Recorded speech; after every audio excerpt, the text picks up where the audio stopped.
शहर कतरास का एकमात्र मोबाइल सर्विसिंग सेंटर, जहां खराब मोबाइल का सर्विसिंग होता है। अगर आपको भी अपनी मोबाइल सर्विसिंग करानी है तो आ जाइए हमारे दुकान में, जो कि राजगढ़िया मार्केट में स्थित है। यहाँ पर सभी कंपनी के मोबाइल का रिपेयरिंग होता है। हमारा पता है राजगढ़िया मार्केट के अंदर, प्रोप्राइटर श्री विजय राजगढ़िया। नीचे दिए गए नंबर पर संपर्क करें। स्वागत है आपका स्टार सिटी 24 में। मैं हूं प्रतिमा कुमारी आपके साथ। आइए बढ़ते हैं खबरों की ओर। बेरमो विधानसभा महागठबंधन के प्रत्याशी कुमार जयमंगल सिंह के पक्ष में सूबे के मुख्यमंत्री हेमंत सोरेन के दुगदा फुटबॉल मैदान में जनसभा को संबोधित करते हुए केंद्र सरकार पर जमकर हमला बोला। हेमंत सोरेन ने कहा कि झारखंड में एनडीए पूरी तरह से साफ हो गई है, अब बिहार में भी साफ होने के कगार पर है।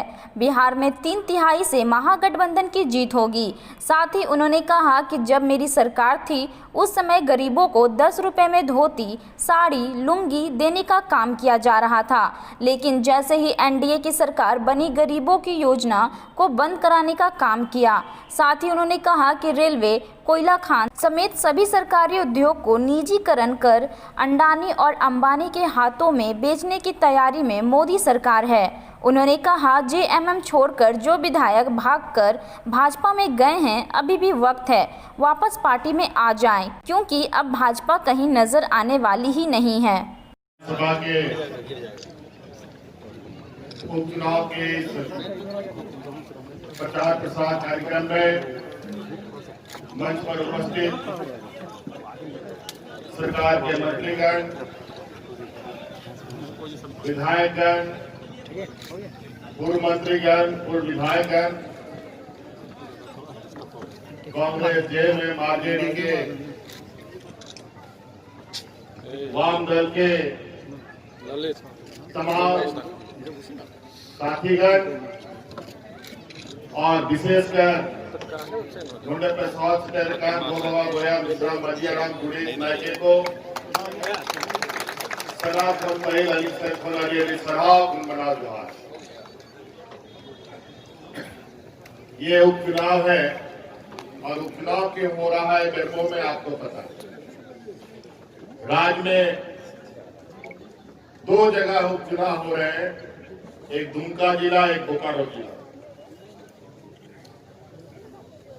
एक जगह दुमका में जहां मैंने जीत दर्ज की थी, उस सीट को छोड़ने की वजह से वहां उपचुनाव हो रहा है।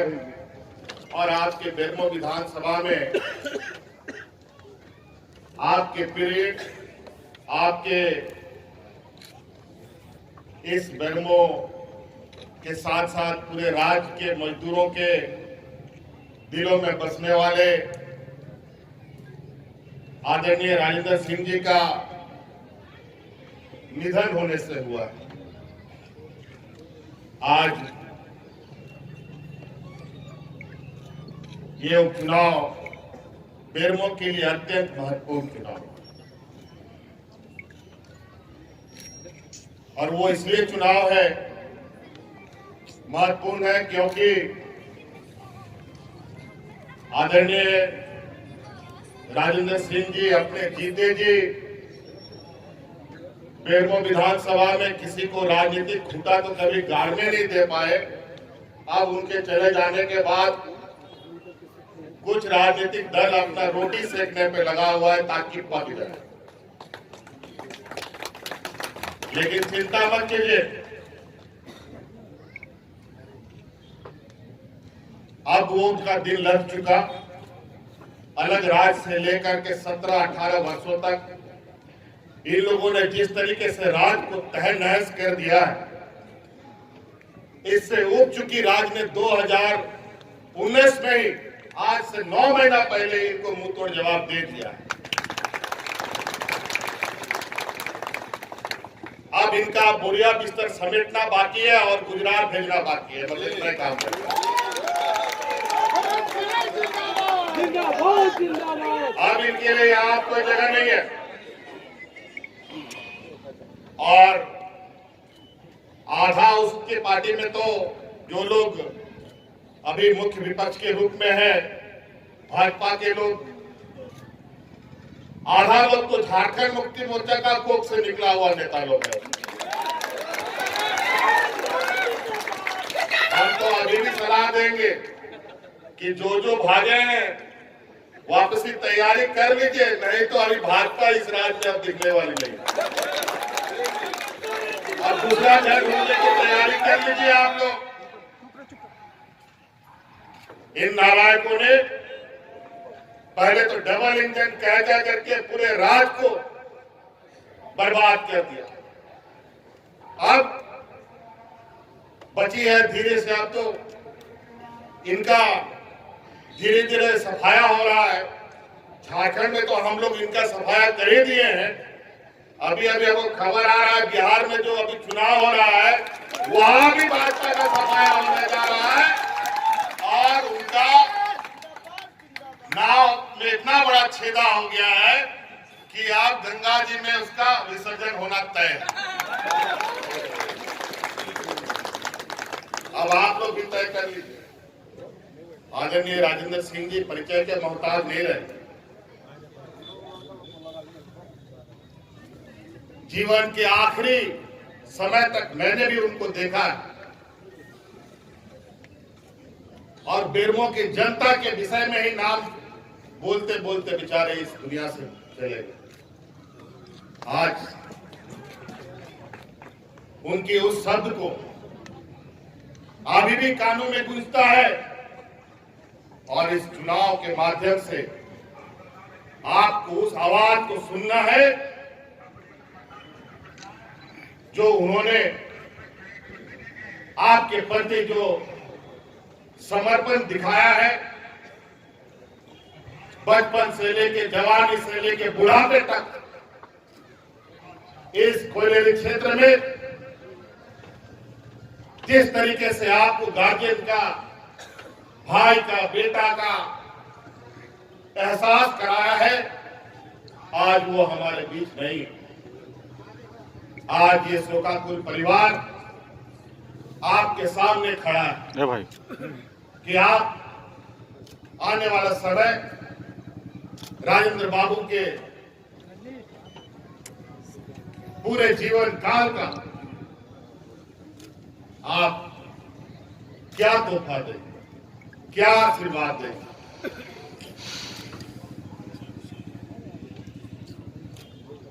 आज बेरमो विधानसभा, यूं तो हम अभी आने वाला जो हमारे विरोधी हैं उनके एक एक सवालों का जवाब मुंह तोड़ दे सकते हैं कि इन लोगों ने क्या किया नहीं किया, और ये लोग बोलते हैं अभी 9 महीना में हम लोग क्या किए।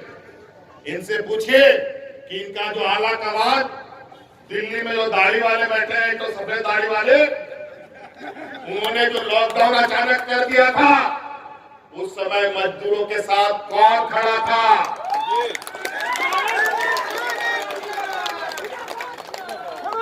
पूरे देश में अगर मजदूरों के साथ कोई खड़ा था तो वो झारखंड की सरकार खड़ी थी। हम लोगों ने ट्रेन से, बस से, गाड़ी से, हवाई जहाज से लोगों को ले लद्दाख से लेकर के गुजरात, महाराष्ट्र में मजदूर कर रहे लोगों को सुरक्षित घर पहुंचाने का काम किया, और इन बेईमानों ने उन मजदूरों को ट्रेन के पटरियों में कटने के लिए छोड़ दिया, महिलाओं को सड़क में प्रसव करने के लिए छोड़ दिया, एक बूंद आंसू नहीं किया। ये इनका चेहरा और चरित्र है। एक लॉकडाउन के दौरान मजदूर क्या खाएगा, क्या पिएगा, कोई लेना देना नहीं, सबको घर में बंद होना पड़ा। गाड़ी, मोटर, जहाज, ट्रेन सारा बंद, हाट, बाजार, दुकान सारा बंद। कोई आदमी क्या खाएगा? गरीब के साथ तो बड़ा मुसीबत, अगर वो मेहनत नहीं करेगा तो उसका चूल्हा भी नहीं जलता बेचारा। इस लॉकडाउन में या तो भूखा घर में मरता या फिर बाहर जाकर के कोरोना से मरता। हमने अपने गरीबों को सुरक्षित करने के लिए हर एक पंचायत, मोहल्ला और शहरों में महिलाओं के द्वारा किचन चला करके उनको मुफ्त खाना खिलाने का काम आपकी सरकार ने किया है। कहां गए थे उस समय जब महिलाएं सड़कों पर प्रसव कर रही थी? कहां चले गए थे ये बेईमान लोग? जब दिल्ली से साइकिल पर लोग पटना बिहार यूपी वापस घर जा रहा था, महिलाएं सैकड़ों किलोमीटर पैदल चल रही थी, बच्चे सैकड़ों किलोमीटर पैदल चल रहा था, कोई चलते चलते रास्ते में दम तोड़ रहा था। कहां चले गए थे उस समय? और हिसाब मांग रहे हैं हमसे। आज पूछे इस राज्य में कोरोना के संक्रमण में एक भी भूखा व्यक्ति मरा? और इन बेईमानों के साथ जो रघुवर दास की सरकार थी, पिछले 5 साल में 2 दर्जन से अधिक लोग भूखा मर गया राशन कार्ड हाथ में ले लेकर। रघुवर दास ने पिछले सरकार में इस राज्य के 11.5 लाख राशन कार्ड डिलीट कर दिया ताकि गरीबों को राशन ना मिले। सरकार बनते ही हमने लगभग 15.5 लाख गरीबों को फिर से राशन देने का निर्णय लिया। इस संक्रमण महामारी कब क्या हो जाए, कहां से आ जाए, कैसे आ जाए, कौन जानता है। इन बेईमानों ने स्वास्थ्य सेवा में जैसे संक्रमण आया, इस राज्य में टेस्ट नहीं होता था कोरोना का। हम लोग को बंगाल कलकत्ता में हम लोग का टेस्ट होता था, महीनों में रिपोर्ट आता था। यही स्वास्थ्य मंत्री बैठा है, आज हर जिला में कोरोना का टेस्ट होता है और आधा दर्जन वर्ल्ड क्लास हम लोगों ने लेबोरेटरीज बनाया। इस लॉकडाउन के दौरान जब सब बंद था, आवाजाही बंद थी, उस समय ये सारे स्थापित की। ये हमारा 9 महीने का काम है। इन बेईमानों ने 5 साल में नौजवानों के भविष्य के साथ खिलवाड़ किया। 5 साल में जेपीएससी का रिजल्ट नहीं निकाला। क्या जादुई छड़ी चला कि 5 साल में कुर्सी पे बैठते ही हेमंत सोरेन ने रिजल्ट निकाल दिया जेपीएससी? इन बेईमानों ने तो ऐसा कर दिया कि इन लोगों ने बहाली तो कर दी शिक्षकों की, हाईकोर्ट बोल दिया ये नाजायज बहाली है, ले सारा खत्म, सबका माथा में तलवार। सैकड़ों नौजवान मेरे पास पहुंचे, लड़के लड़कियां, मुख्यमंत्री जी अब क्या होगा? अब हम लोग को मरने के सिवा कोई चारा नहीं। हमने उनसे कहा चिंता मत करो, इस रात की गद्दी में तुम्हारा भाई बैठा है, तुम लोगों को मरने का जरूरत नहीं पड़ेगा। तुम लोग की रक्षा के लिए हम सुप्रीम कोर्ट तक तुम्हारे हक अधिकार के लिए लड़ेंगे और अभी हम सुप्रीम कोर्ट उनको बचाने के लिए जा रहे हैं।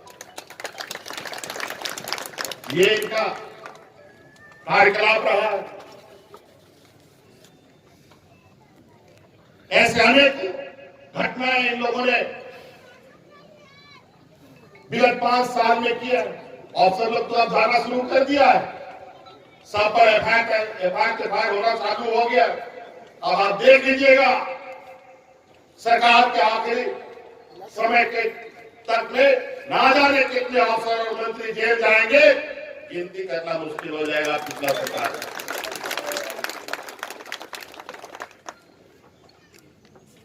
आज इसलिए साथी, जब हम अब इस राज्य को सामान्य जीवन की ओर ले जा रहे हैं, हाट बाजार खोला जा रहा है, बसें आना जाना शुरू कर रही हैं, रोजमर्रा काम चालू कर रहे हैं, तो इन बेईमानों ने यहाँ पर एक डीवीसी जैसा दलाल, एक हम लोग पुराना थोड़ा पाल के रखे हैं, उनके नाम से हमारा बैंक का खाता का पैसा काट रहा है। गरीबों का, महिलाओं का, बच्चों का विकास का पैसा हमारा रिजर्व बैंक से सीधे काटते थे, ताकि ये जो हम गति दे रहे हैं उस गति में धीमी आ जाए और अपने संवैधानिक ताकतों का दुरुपयोग कर हमें विकास में रोड़ा बन रहे। इस राज्य में 14 में 12 सांसद दिल्ली में बैठता है, एक मंत्री तो उसका कैबिनेट में भी बैठता है, और यहां पर राज्य सरकार का पैसा सीधे तौर पर काटा जा रहा है और मुंह में ताला लगा के बैठा है। चिंता मत करो, अभी तो तुम लोग लोकसभा में बैठ रहे हो, 5 साल के बाद इसी झारखंड से तुमको चुनाव लड़ना होगा। उस समय लोग तुमसे पूछेगा कि हमारा पैसा क्यों काटा है। चुनाव तो यहीं से लड़ेंगे ये लोग दिल्ली से तो नहीं, उस समय हम लोग इन लोगों से पूछेंगे। अभी दिल्ली का भाषा बोल रहे हैं, चिंता मत कीजिए। आज डीबीसी का भुगतान के नाम पर जो आप लोगों ने कुकृत्य किया है, आजाद भारत के बाद वो बताए कि किस राज्य का पैसा इस तरीके से काटा गया है। ये आजाद भारत के बाद दूसरा ये घटना है जिसका हम उदाहरण बने। ऐसा कभी नहीं होता। जो ताकत उन्होंने दिखाया है, अगर वो ताकत दिखाने के लिए अगर हम लोग उतारू हो जाए तो पूरा भारतवर्ष अंधकार में चला जाएगा, बता देते हैं। और इसके लिए हम इन सब को कहना भी चाहेंगे कि हमको उस्काइए मत। जब सत्ता में नहीं थे, जब अलग राज्य का आंदोलन चलता था, तो हमारे सिपाहियों ने आदरणीय गुरु जी के आशीर्वाद से इस राज्य में आर्थिक नाकेबंदी का भी उदाहरण दिखाया। अभी तो उनका खून और भी मजबूत हुआ पड़ा है। अगर हम लोगों ने ठान लिया, फिर तो आप लोग को बहुत मुश्किल हो जाएगा। हमारा ही कोयला से आप रोशन करते हैं अपने घरों को, और हमें अधिकार में रखने का काम। आज इसीलिए एक सिरे से हम इनको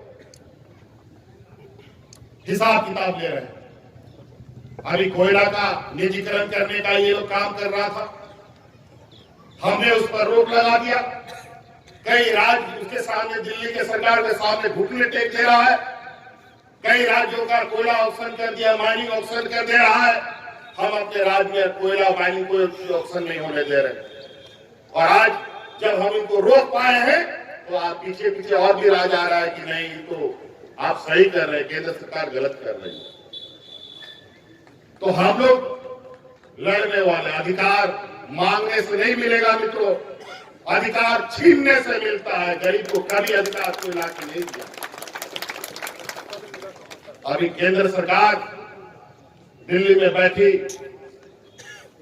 जिस तरीके से देश को चला रही है, पूंजीपतियों के हक में सारे निर्णय हो रहे हैं।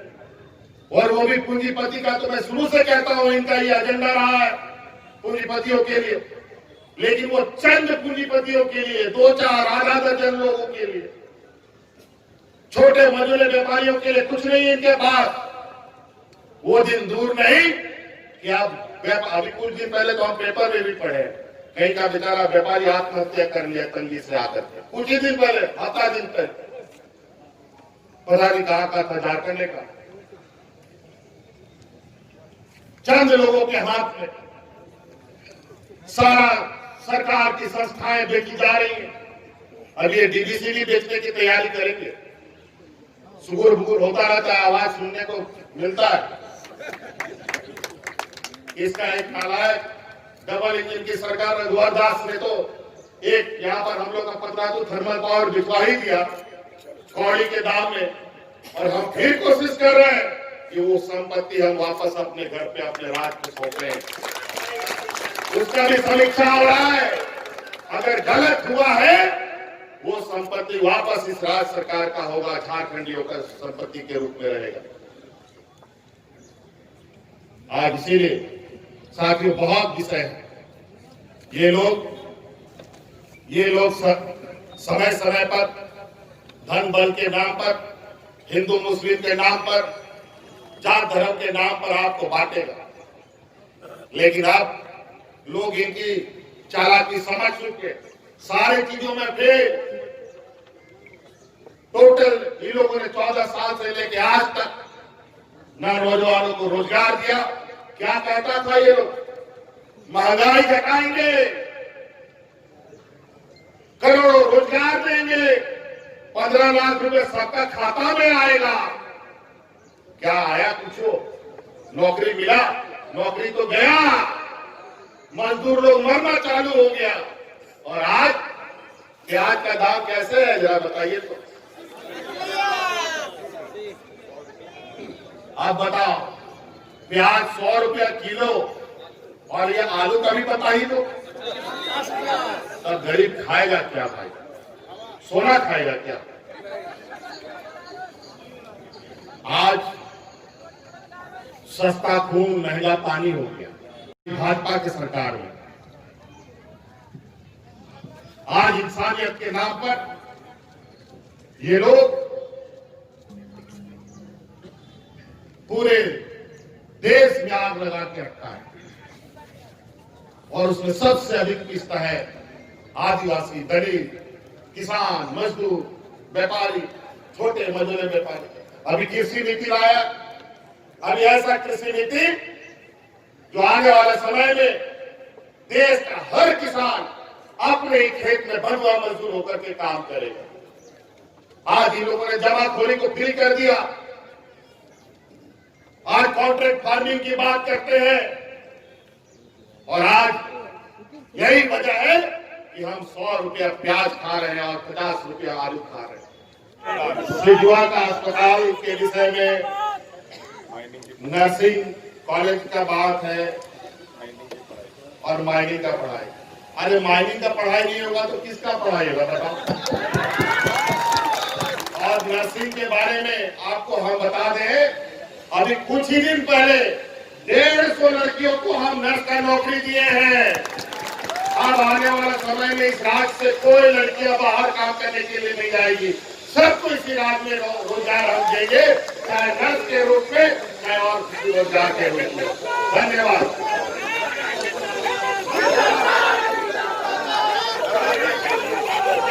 अपने परिवार के तरफ से, अपने पिता के तरफ से उनके जाने के बाद 30 साल के सेवा के लिए, 30 साल के प्यार के लिए, उस 30 साल के चैन के लिए उनका बेटा होने के नाते अपनी मां की तरफ से, अपने तरफ से आप लोग को हाथ जोड़कर प्रणाम करता हूं, नमन करता हूं। आज मेरे पिता हम सबके बीच में नहीं है, लेकिन आपके लिए नौजवान 2 लाल छोड़कर गए हैं। जो प्यार और स्नेह आपने मेरे पिता को दिया, जो सम्मान आपने मेरे पिता को दिया, अपने पिता के बेटे होने के नाते मैं आपको बताना चाहूंगा कि आपका कर्ज इतना है मेरे परिवार पर कि शायद जब तक जीवित रहूं बेरमो विधानसभा के लोगों का मैं कर्ज नहीं चुका पाऊंगा। को गाली दी जाती है, हेमंत दास को गाली दी जाती है, गुरुजी को गाली दी जाती है। मैं बताना चाहता हूं इस मंच से कि जिसे वो वंशवाद कहते हैं उसे मैं राजेंद्र बाबू का परवरिश और हेमंत दास गुरुजी का संस्कार कहते हैं।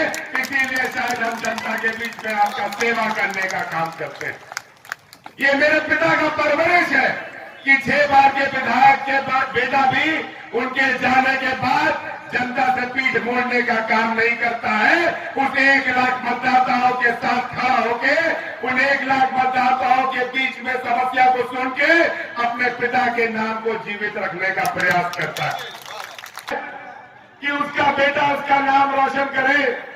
लेकिन आज इस हेमंत सोरेन जी की सरकार के चलते और आप लोग के 5 वर्ष राजेंद्र बाबू के चयन के चलते मुझे एक मौका मिला कि 4 वर्ष में मैं अपने पिता का नाम रोशन करूं और शायद आपके बीच में ये साबित कर सकूं कि मेरे पिता ने भी मुझको परवरिश और संस्कार अच्छी दी। वो अनूप सिंह अपने नाम पर, अपने कर्म पर, अपने काम पर लड़ने का काम करेगा। मैं ज्यादा कुछ आपसे नहीं बोलूंगा, बस इतना बोलूंगा कि 50 साल मेरे पिता ने निस्वार्थ भाव से आपकी सेवा की थी। वो चुनाव चाहे हारे चाहे चुनाव जीते, वो चुनाव का बाद का पल हो या चुनाव के पहले का पल हो, मेरे पिता ने आपसे मुंह मोड़ने का काम नहीं किया था, आपसे पीठ मोड़ने का काम नहीं किया था। वो इतने बीमारी में भी अस्पताल में रहकर कोरोना काल में आपको राहत सामग्री पहुंचाने का काम कर रहे थे और हेमंत दा की हाथ मजबूत करने के लिए 81 विधायक में पहले विधायक बने और शायद एकमात्र विधायक बने जिन्होंने अपना विधायक का तनख्वाह तक हेमंत सोरेन जी के मुख्यमंत्री राहत कोष में देने का काम किया। और शायद आपको देखना होगा कि जो रघुवर दास जी आज बेरमो की जनता को याद कर रहे हैं, बाबूलाल मरांडी जी बेरमो की जनता को याद कर रहे हैं, अर्जुन मुंडा जी बेरमो की जनता को याद कर रहे हैं, लेकिन मुख्यमंत्री रहते हुए इन तीनों मुख्यमंत्रियों ने कभी बेरमो का दौरा करने का भी उचित नहीं समझा, कभी बेरमो की जनता को पूछने का भी उचित नहीं समझा। एक तरफ ऐसा मुख्यमंत्री है हमारे बीच में जिनके बाबा, हम सबके बाबा आदरणीय गुरुजी अपना घर बनाने का काम किए तो बोकारो जिला में बनाने का काम किए। ये भी देखना होगा कि हमारे बीच में रहता कौन। मैं ज्यादा कुछ नहीं बोलूंगा, आज हम सब अपने आदरणीय मुख्यमंत्री जी का सुनने आए हैं। मैं बस इतना बोलूंगा कि मुझे एक मौका दीजिए, अपने पिता के सेवा के आभार पर दी। आज की खबरों में बस इतना ही। बने रहिए स्टार सिटी 24 के साथ। नमस्कार।